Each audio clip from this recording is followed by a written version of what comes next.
alcaldesa porque me llega una información, a ver si usted me la puede corroborar, de que se están haciendo, y también el alcalde Durán, se están haciendo 2 hospitales modulares al lado del Hospital Sotero del Río, me informan una persona de comunicaciones del MinSal, y el centro hospitalario de Huechuraba, que también entonces sería un alivio para la zona norte. ¿Efectivamente o no, alcaldesa? No tengo información sobre lo que me está comentando. Como alcaldesa de La Pintana, con cerca de más de 200.000 habitantes, no tenemos información. Es decir, usted no puede dar fe de que se esté construyendo este hospital de campaña. No. Y en su caso, alcalde, en el caso de Huechuraba, bueno, es cerca, no es su comuna, pero podría aliviar lo que pasa en su comuna. ¿Se está construyendo un centro hospitalario Huechuraba? Es muy cerca, sería una muy buena solución. Escuché efectivamente que se estaba implementando, pero la verdad no me consta, no conozco en particular en qué estado de avance se encuentra ese anuncio. Y como ya vimos con lo de Cerrillo, que a veces los anuncios no terminan materializándose, prefiero esperar. Ahora, que se implementara en Huechuraba sería muy bueno porque, primero, en el San José se atiende también gente de Huechuraba, claro, y la gente que está de Huechuraba hacia el norte, por tanto, podría ser un descongestionamiento importante y en ese sentido vamos a monitorear que eso se cumpla. Me aclararon, el centro hospitalario Huechuraba es espacio riesgo. Sí, que el problema que tenemos es demasiado de fondo. Ahora, disculpe, alcalde, para dar la palabra a la alcaldesa también, Carolina Leitao, el problema que tenemos es demasiado de fondo, es un problema que el problema es que no vamos a solucionar la salud, el problema de salud de Chile en pandemia, alcaldesa. Es una situación que no vamos a construir hospitales, ni va a cambiar todo el sistema de un día para otro. Hay que tratar de actuar ahora en la emergencia, alcaldesa, pero para hacer hincapié quizás en lo que hablamos, de irnos reconstruyendo en un sistema mejor con el tiempo, ¿no? Sí, pero igual hay cosas que en la emergencia se pueden readecuar. O sea, lo primero es cuando ustedes preguntaban cómo hacer, por ejemplo, un hospital de campaña. Obviamente que un hospital de campaña no va a absorber pacientes críticos, pero al revés, puede absorber los pacientes que no son críticos del hospital, que no tienen COVID, para trasladarlos a ese lugar, para dejar el hospital que tiene todas las condiciones para atender a los pacientes críticos. Claro. O sea, uno puede trasladar otro tipo de paciente a un hospital con, obviamente, menor infraestructura, pero que en la práctica son pacientes, no sé, un operado de apendicitis, por ejemplo, que ya es una pasada bastante más temporal, digamos, por un hospital. O cuando estamos de otro tipo de enfermedades que son, obviamente, que son de urgencia, pero que la persona no requiere una atención, digamos, de ventiladores mecánicos u otra cosa. Lo otro es fortalecer el sistema primario. Lo conversamos en algún minuto.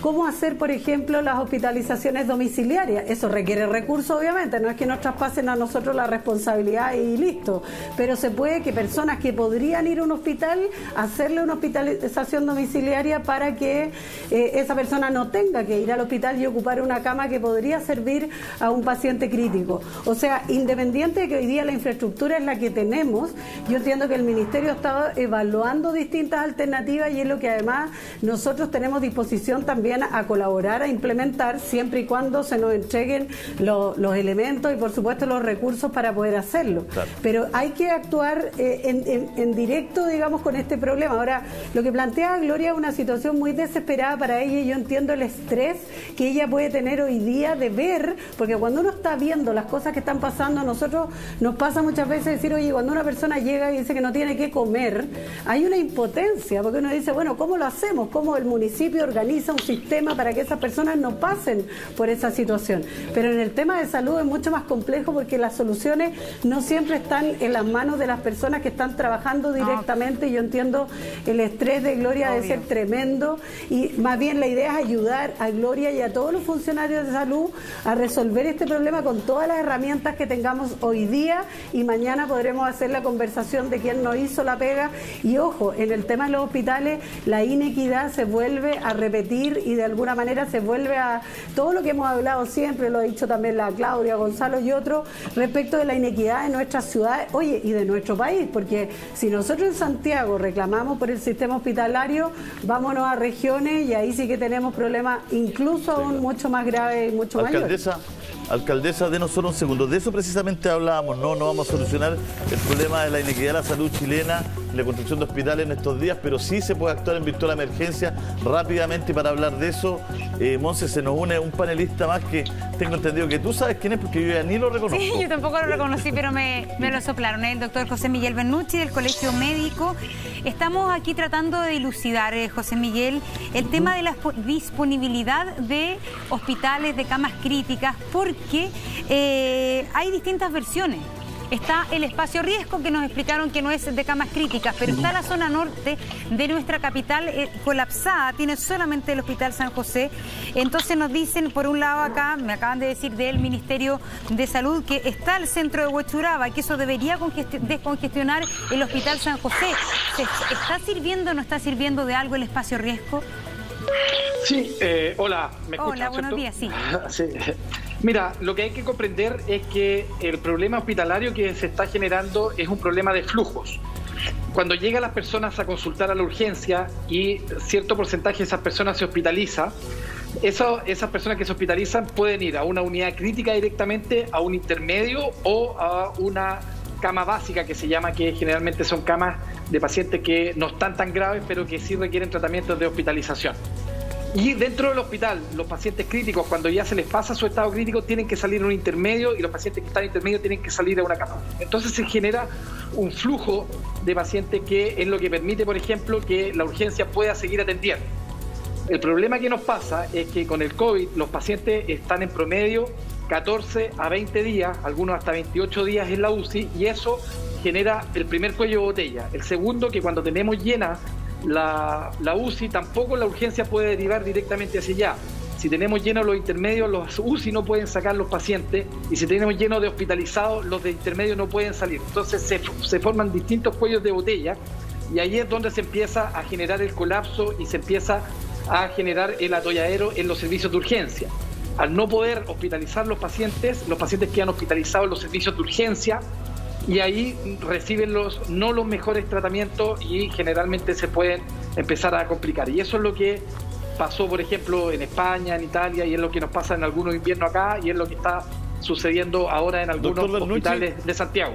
Tenemos que ir a un pequeño corte comercial, pero antes, este fue titular de CNN. El doctor Enrique París dijo sobre Isquia Siches: ella dice representar a todos los médicos de Chile, y eso no es verdad. Lo dejamos con esa inquietud, vamos a hacer un pequeño corte. Estoy conversando con el alcaldesa Pizarro, estábamos con el alcalde Durán de Independencia, con José Miguel Bernucci del Colegio Médico y la alcaldesa Leitao de Peñalolén. Julio, tú habías presentado un titular, sí, que es interesante que lo conversemos. Sí, doctor Bernucci, ahí está el titular, está en CNN, en la portada. Enrique París sobre Isquia Siches, que es la presidenta del Colegio Médico. Ella dice representar a todos los médicos de Chile, y no es verdad. El expresidente del Colegio Médico afirmó, ¿no es cierto?, que esta sería una estrategia, sin dar nombre, para hacer caer a Piñera con la crisis sanitaria. Esas son las declaraciones de Enrique París. ¿Qué tiene que decir el Colegio Médico, José Miguel? O sea, la verdad que yo creo que fueron unas críticas destempladas. Probablemente el doctor París no lo pensó mucho al decirlo. De hecho, tengo entendido que después pidió como algún tipo de disculpa o algo por el estilo. Yo creo que el doctor París en ese minuto ejemplificó muchas personas que ven en la actitud del colegio o en las críticas que hace el colegio una crítica política en vez de una crítica técnica. Y quiero decirle, digamos, al doctor París y a todas las personas que piensan así, que eso jamás ha estado más alejado de la realidad. De hecho, lo que le planteó ayer la presidenta Siches, la doctora Siches, al ministro Blumel, fue que era el momento en que el presidente Piñera tomara las riendas del manejo de la pandemia, que el presidente Piñera, con todo el talento que tiene, fuera quien, y el liderazgo que tiene, fuera quien convocara a todos los actores, y nosotros como colegio estamos totalmente dispuestos a ponernos detrás de él con toda la colaboración. Entonces, la verdad que no hay nada más alejado de la realidad de lo que presenta el doctor París. Ya, pero usted está diciendo algo, la verdad que súper contundente. Usted está diciendo, José Miguel Bernucci, que finalmente hoy día se pondrían detrás del presidente Sebastián Piñera, pero ya no cuadrarse con el ministro de Salud, Jaime Mañalich, que es el que ha llevado de alguna manera el liderazgo por parte del gobierno en esto. Nosotros estamos desde el día 1 en modo colaborativo. Nosotros estamos desde el día 1 participando en la mesa social. Ahora, lamentablemente, como también parte de las declaraciones de nuestra presidenta ayer, para conversar se necesitan mínimo 2 personas, o sea, un emisor, un mensaje y un receptor. Cuando falta alguno de los 3 elementos, la verdad que no se puede conversar. Y la verdad que nosotros como emisores y con un mensaje no hemos encontrado un receptor de ese mensaje, ni tampoco lo han hecho las sociedades científicas, ni tampoco lo han hecho el comité de expertos, ni tampoco lo ha tenido la mesa social. Entonces, la verdad que el ministro Blumel sí ha tenido una excelente recepción y a través de él nosotros le hemos dicho que necesitamos un liderazgo potente, un liderazgo que tenga la capacidad para aunar las voluntades, porque como dijo Julio César reciencito, con la ayuda de todos vamos a salir de esto. Si seguimos en el fondo dividiendo o no escuchando, va a ser mucho más complicado. ¿Eso quiere decir que el ministro Mañalich, entonces, para ustedes como colegio médico, ya no es un interlocutor válido? O sea, nosotros creemos que, el interlocutor válido va a ser quien el presidente diga. Ahora, nosotros creemos que para poder salir de esta necesitamos un interlocutor con el liderazgo y la fuerza del presidente. ¿Del presidente? Con la fuerza del presidente. Y sinceramente, ¿usted cree que el presidente entonces tendría mayor disposición al diálogo? ¿El presidente tendría, no sería, como ha dicho la presidenta del Colegio Médico, una pared? ¿Usted de alguna manera cree que el presidente podría desplegar un estilo distinto al del ministro Mañalich? O sea, yo creo que muy pocas personas dudan de la capacidad que tiene el presidente para generar equipos de trabajo o para finalmente poder escuchar todas las opiniones. Yo creo que el presidente tiene la capacidad de poder generar una convocatoria amplia. Ya se había estado hablando, ¿no es cierto?, de generar un acuerdo social amplio con los expresidentes. Yo creo que podemos hacer algo exactamente similar en salud y nosotros creemos que es el presidente quien tiene la capacidad y el liderazgo para hacerlo. O sea, para resumir, doctor Bernucci, ayer salió de La Moneda la presidenta del Colegio Médico y dijo lo que usted acaba de relatar. Queremos ponernos atrás del presidente. No dijo lo queremos votar, digamos. No, queremos ponernos atrás del presidente, pero al decir nos ponemos atrás del presidente, no nos ponemos atrás del ministro. Para ser claro, digamos. O sea, sí, ustedes creen que... Lo que pasa es que hay que comprender que, vuelvo a repetir el punto, que es imposible, digamos, ponerse detrás de una persona que no quiere que haya nadie detrás. No sé cómo explicarlo más claro. Es que solo para especificar, es un tema de confianza. Los tiempos de la confianza del ministro pasaron y ustedes creen que hay que abrir un tiempo nuevo con el presidente como el interlocutor. Sí, yo creo que estamos en una situación tan crítica. Usted estaba relatando recién lo que pasa en San José. Yo he tratado de decir en todos los medios que lo que pasa en San José pasa en el Sotero del Río, pasa en el Hospital de la Florida, pasa en el Hospital del Carmen de Maipú y que el San José, digamos, es un ejemplo, pero no el único, digamos. Y por lo tanto estamos en una situación tan crítica. De aquí a 7 y 10 días más esperamos que los 2.600 casos de ayer se transformen en el 5% de ellos se va a transformar en ingresos a cama UCI por día. Y por lo tanto estamos en una situación tan crítica que necesitamos hacer un cambio, necesitamos que el discurso parta con un giro de esto y creemos que la mejor forma de hacerlo es que el presidente asuma el liderazgo que yo creo que incluso hasta a su más acérrimo detractores sabemos que creemos que tiene. Es que eso le pregunta, usted lo está diciendo y se incluye los más acérrimos detractores. Recordemos que... No me incluyo dentro de los detractores. Pero sí, yo lo entendí así. Hay algunos... Yo creo que hasta la más acérrimo detractor creo que no puede negar de que el presidente tiene el liderazgo y la convocatoria para hacerlo. Ya, pero ¿usted cree que de verdad el presidente viene arrastrando, por cierto, una baja popularidad producto del estallido social? Y en ese sentido también ha sido el ministro de Salud el que ha aparecido como primera línea. ¿De verdad usted, doctor Bernucci, cree que, dadas las condiciones actuales, el presidente es el encargado de liderar esto y que va a tener el suficiente apoyo tanto del Colegio Médico como de las otras instancias para poder liderar esto?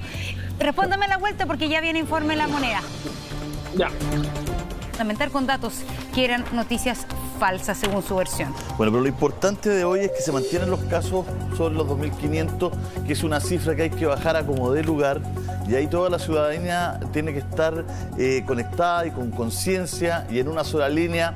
Hay que bajar esta curva. Si seguimos a un ritmo de 2.500, 2.600 personas por muchos días, realmente los centros asistenciales no van a dar abasto. Es una realidad que han dicho todos los médicos de todos los sectores, ¿no es cierto? Por eso es esta cuarentena total en el Gran Santiago y algunas comunas de la región metropolitana, ¿no es cierto?, rural. ¿Por qué? Porque esta noche, ¿no es cierto?, como usted dice, nuestro GC, enfrentamos la etapa más dura. Entramos en la etapa más dura, que es este confinamiento. Estas son palabras del ministro Mañalich. Esta noche entramos a la etapa más dura y nosotros hacemos un llamado a la conciencia de todos los chilenos, porque independiente si usted es crítico o no es crítico de la estrategia del gobierno, con más de 2.500 personas diarias por un par de semanas, los sistemas de salud no van a dar abasto, van a estar muy estresados, alcaldesa Pizarro. Sí, es cierto, hoy día entramos realmente a una etapa súper dura, donde va a haber aislamiento, confinamiento, pero también miedo, incertidumbre, una crisis económica, pero también una crisis en salud mental, ¿ya? Y además, sumando a todo esto, una crisis en los hospitales, en la salud, en la APS. Nosotros tenemos ya en los funcionarios de la salud 10 contagios con COVID-19 y eso para nosotros es bastante duro. Quiero decir que la confianza se gana en este sentido. Es muy importante también decir que la posverdad se ha instalado, pero aquí yo llamo a que seamos coherentes entre todos, porque esto en nada ayuda también a solucionar los problemas. Por eso, yo creo que la desconfianza lo único que hace es no solucionar el problema. El ministro está llamando mucho a la confianza. ¿Usted está dispuesta, alcaldesa, a... Finalmente, en este minuto hay un punto de inflexión en el gobierno, hay un cambio de actitud, a tener confianza, a generar finalmente esa confianza a partir de partir un poco de cero y decir, estas son las autoridades, yo voy a confiar, colaboremos? ¿Está dispuesta también por su lado a eso, no? Por supuesto que sí, los alcaldes siempre hemos tratado de colaborar, pero en este sentido no hemos sido escuchados y no solo basta con creer tener la razón, sino que en este sentido también tiene que ver con la confianza, con persuadir, con dialogar, y esa actitud no la hemos visto de parte del gobierno. Si yo tengo razón, no solo basta creer que yo tengo la razón, tiene que el otro creer que yo tengo razón, y eso significa persuadir. El problema entonces no es mío, sino el problema es también en realidad de persuadir. De persuadir, pero ¿tiene el ministro la función, José Miguel Bernucci, de persuadir a cada uno de los alcaldes, o debiera haber asumido esta función otra autoridad? O sea, yo creo que en su minuto, aquí lo que se planteaba justamente la alcaldesa Pizarro ha dado tremendo en el clavo. Nosotros lo que hemos pedido es transparencia y en el fondo que se pongan en el contexto las decisiones en cada contexto. ¿Qué quiero decir con esto? ¿Me escucha? Sí, te estamos escuchando. ¿Qué quiero decir con esto? Quiero decir de que cuando se indica una cuarentena, a la gente que finalmente es la que tiene que cumplir la cuarentena, le tiene que hacer sentido el por qué se indica la cuarentena, o en el caso contrario, por qué se retira la cuarentena. Hoy en día todos entendemos y comprendemos que estamos en una situación realmente crítica por los 2.500 casos que estaba diciendo recién Julio César, por el 90% de ocupación de camas UPC que tenemos en Santiago, y por lo tanto nadie pone en duda el porqué. Pero cuando hace algunas semanas atrás se daba la cuarentena de la mitad de Puente Alto, de la otra mitad no, se le preguntaba el por qué se hacía eso, la verdad que las respuestas eran bastante escuetas, el nivel de aceptación de eso era bastante menor. Lo mismo pasa cuando los alcaldes en el fondo reaccionaban porque se tomaban tal o cual decisión. No había una explicación, no había esa entablación de una conversación para poder generar la confianza en las decisiones que se tomaban. Y ese es un gran problema. Mire, solamente quiero decir que el otro día tuve una conversación con un ex ministro afortunadamente, que me contaba que a su vez otro exministro, el doctor Jiménez de la Jara, contaba que a él le tocó enfrentar la epidemia de cólera el año 91. Y el doctor Jiménez de la Jara, con su enorme inteligencia, decía, bueno, hoy en día la tiene mucho más complicada, porque en el año 91 no existían redes sociales, no existía acceso a la información inmediata y por lo tanto su voz era la voz del mando. Hoy en día la transparencia, el educar, el hacer entender tiene que ser un fin en sí mismo y probablemente lo que estaba hablando la alcaldesa Pizarro tiene que ver con eso y ha sido uno de los problemas del manejo de esta pandemia. Carolina Leitao se tiene que ir, pero antes de eso, a ver, alcaldesa Leitao, el ministro, reitero, de alguna manera ha acusado recibo de esta pérdida de confianza. ¿Usted está dispuesta, se puede recuperar la confianza de alguna manera de hoy día, de ayer en adelante? Yo creo que como escuchábamos a Gloria delante, su desesperación, no queda más que tratar y hacer todos los esfuerzos para poner un solo foco, que es la emergencia, y todos tenemos que poner nuestra disposición para eso. No podemos estar metidos en polémicas, noticias falsas. Creo que es lo que menos necesitamos hoy día para poder avanzar en esta crisis. Hay temas de verdad concretos, de fondo, que hay que resolver.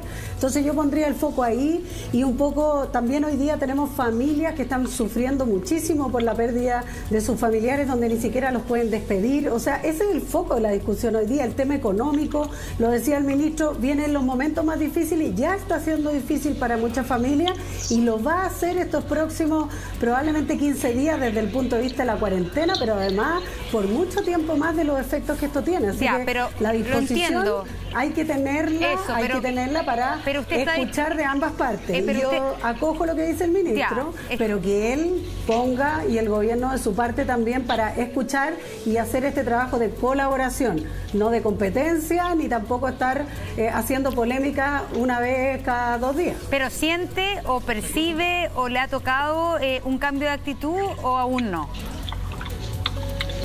Sí, yo creo que sí, pero el cambio de actitud tiene que ir acompañado de hechos concretos. Y eso es lo que estamos pidiendo. Yo me reuní con el ministro hace un par de días, revisamos los antecedentes, vimos el tema de Peñalolén, le pedí algunas cosas, yo espero que esas cosas que pedimos se cumplan, porque si no sacamos nada con conversar, si al final las cosas quedan ahí en el aire. Muchas gracias, alcaldesa Leitao.